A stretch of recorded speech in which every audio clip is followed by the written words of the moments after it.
একবার সয়াবিন রান্না করা যায়, সয়া কারি, সম্পূর্ণ পেঁয়াজ রসুন ছাড়া একটা রেসিপি। এইভাবে যদি রান্না করো তাহলে ভাত, রুটি, পরোটা সবের সাথে দারুণ লাগবে খেতে, এমনকি পোলাওর সাথেও খেতে ভালো লাগবে।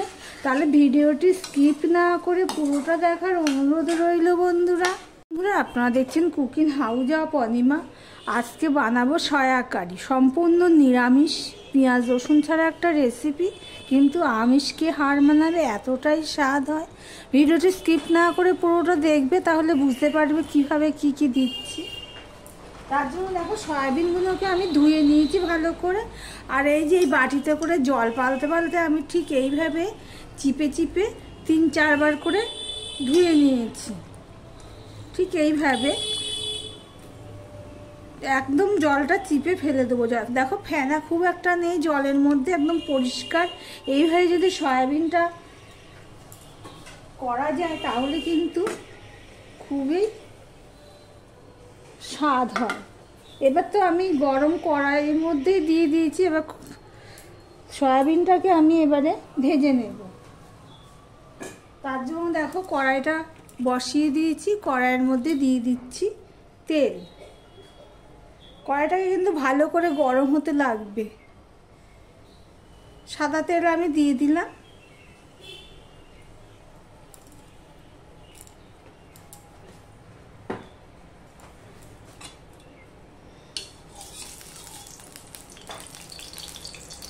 তেলটা গরম হয়ে যাওয়ার পর আমি কড়াইয়ের দেখো চারিদিকে আমি লাগিয়ে নিলাম। গ্যাসের ফ্লেমটা কিন্তু আমার হাইতে রয়েছে। এবার আমি এই সয়াবিনগুলো দিয়ে দিচ্ছি।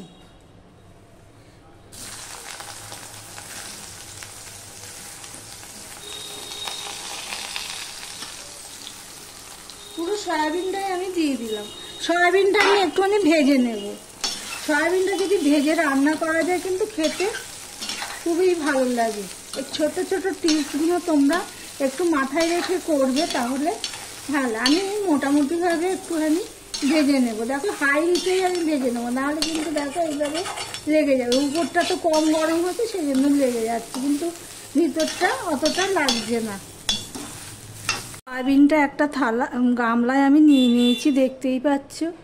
একটু লালচে ভাব করেই ভেজে নিয়েছি। এবার এখানে আমি দিয়ে দিলাম 100 গ্রাম দই।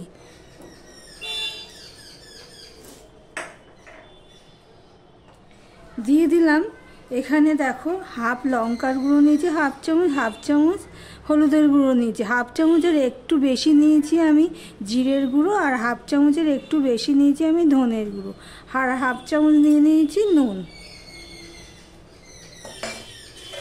আর এখানে নিয়ে নিয়েছি দেখো হাফ চামচের অল্প কম আমি নিয়ে নিয়েছি গরম মশলার গুঁড়ো। দেখো সম্পূর্ণটা আমি এই ভালো করে মাখিয়ে নেব, হাতে প্রেসার দিয়ে দিয়েই মাখিয়ে নেব। আমার ভিডিওটি যারা দেখছো এখনও লাইক করোনি, চট করে একটা লাইক করে কন্টিনিউ করো।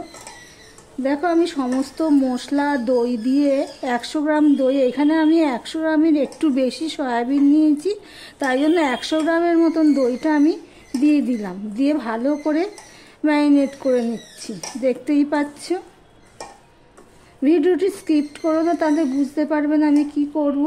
এবার আমি 10 থেকে 15 মিনিট এটা আমি রেস্টে রেখে দেব, তারপর তোমাদের সাথে কথা বলছি। দেখো বন্ধুরা, যেই কড়াইতে আমি সয়াবিনটা ভেজেছি সেই কড়াইতে আমি গ্যাসটা অন করে আমি সর্ষের তেল দিয়ে দিয়েছি। সর্ষের তেলটাও দেখো গরম হয়ে গেছে। এবারে দেখো 2টো শুকনো লঙ্কাকে আমি ফোড়নে দিয়ে দিলাম। একটা তেজপাতাকে ছিঁড়ে। আর এখানে দেখো গোটা গরম মশলা নিয়ে নিয়েছি, 3টে এলাচ, 3 টুকরো দারচিনি আর 3টে লং আমি দিয়ে দিলাম। দেখো ফোড়নটা হয়ে গেছে। এবার আমি দিয়ে দিচ্ছি একটুখানি নুন, দিয়ে দিলাম অল্প একটুখানি হলুদ।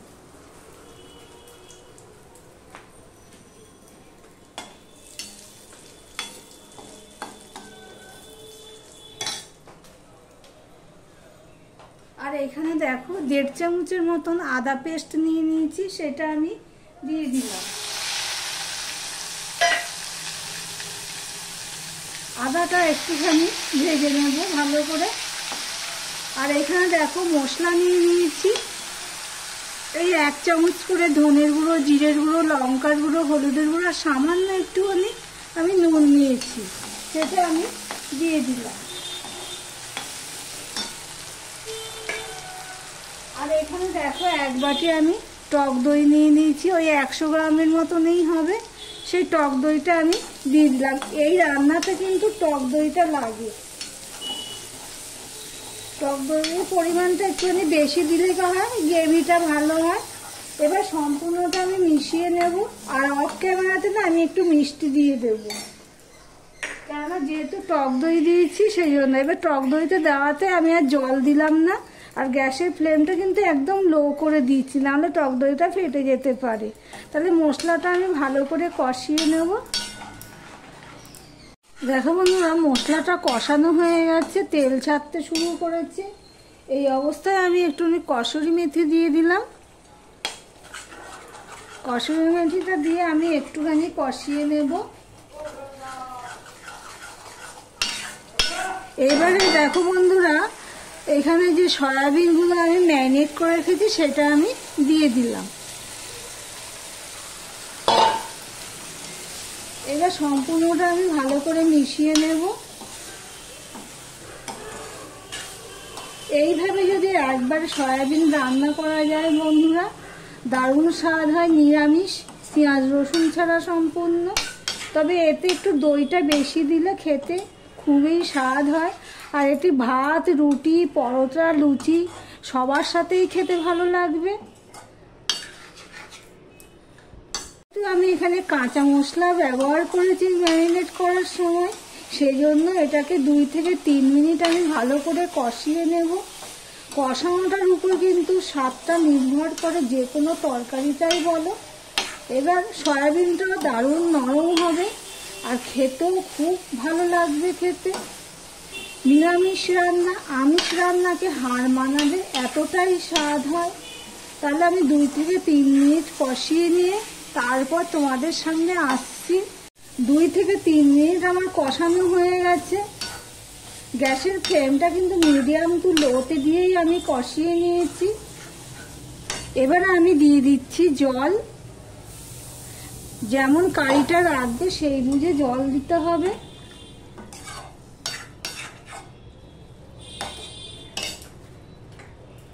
এখানে আমি আরেকটু জল দেবো।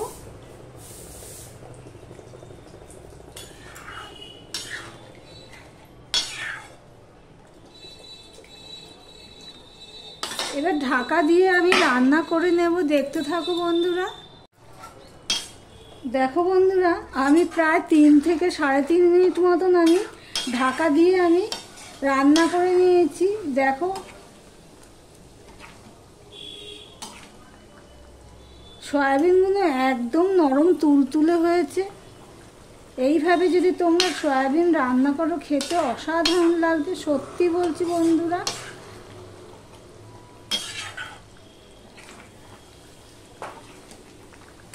তোমাদের সামনে থেকে দেখাচ্ছি কিরকম লাগছে, কেমন গেবি গেবি হয়েছে। এই দিয়ে পুরো ভাতটা বা রুটিটা পোলাওটা যাই বলো না কেন খাওয়া হয়ে যাবে।